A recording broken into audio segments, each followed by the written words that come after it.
ملف الطاقة سيادة الرئيس خذا في برنامجكم أيضا حصة الأسد، وللأمانة يعني نشوفوا الآن إنجازات فوق الأرض، يعني إنجازات حقيقية. يعني مؤخرا شفنا عقد تاع 4 ملاير دولار وكذا، ومؤخرا نطالع في منذ يومين فقط في منصة يعني عالمية يعني تقول بأنه سوناتراك تحتل المرتبة الأولى عالميا من حيث الاستكشافات، ثم بعد ذلك تأتي شركة نرويجية.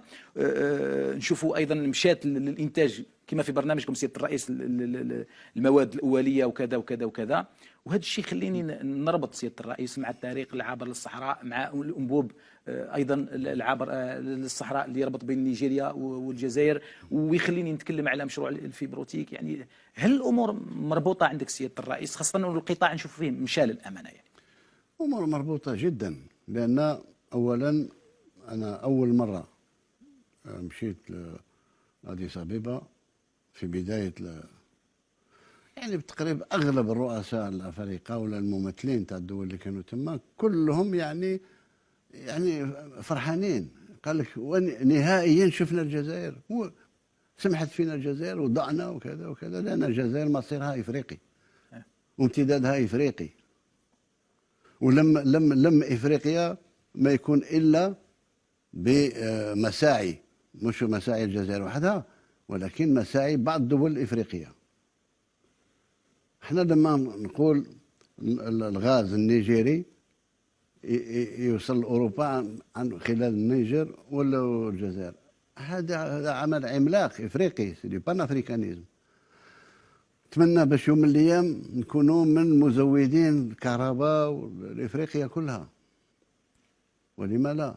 قدرات الطاقة الشمسية، السكة الحديدية باش إن شاء الله تدخل إفريقيا من خلال الجزائر وتصبح مربوطة. الدول اللي ما عندهاش سواحل نربطها بالبحر الأبيض المتوسط من خلال السكة الحديدية تاع الجزائر إلى وهلم جر من أمثلة. فيبروتيك، مشروع الفيبروتيك. فيبروتيك انتهينا، احنا خلاص انتهينا، وصلنا للحد نتاعنا. إذا كل هذه الأمور اللي تربطنا بإفريقيا أمور مصيرية، لأن المستقبل في إفريقيا. حتى اليوم الحمد لله الشيء اللي يفرح أن رجال الأعمال تاعنا عاودوا اتجهوا لإفريقيا.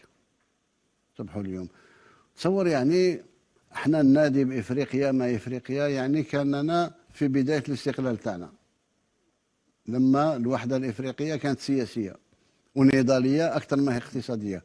اليوم الاقتصاد هو اللي يتحكم. يعني بعد 60 سنة استقلال باش فتحنا خط بحري مع دكار.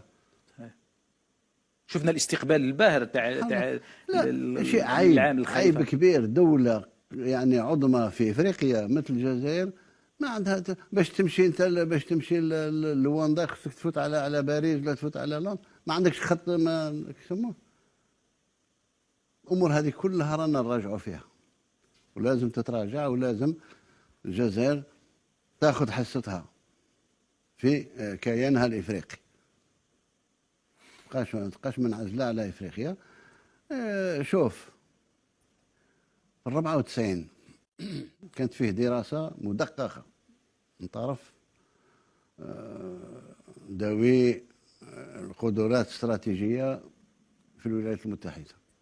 94 ايام الارهاب صنفوا افريقيا وصنفوا 3 دول افريقيا كان بانها دول محوريه: الجزائر، نيجيريا، وافريقيا الجنوبيه. ما فيش دوله رابعه. محوريه يعني تاثر وتتاثر. صحيح. دول لها تاثير في المحيط الافريقي تاعها وتتاثر بالمحيط الافريقي تاعها.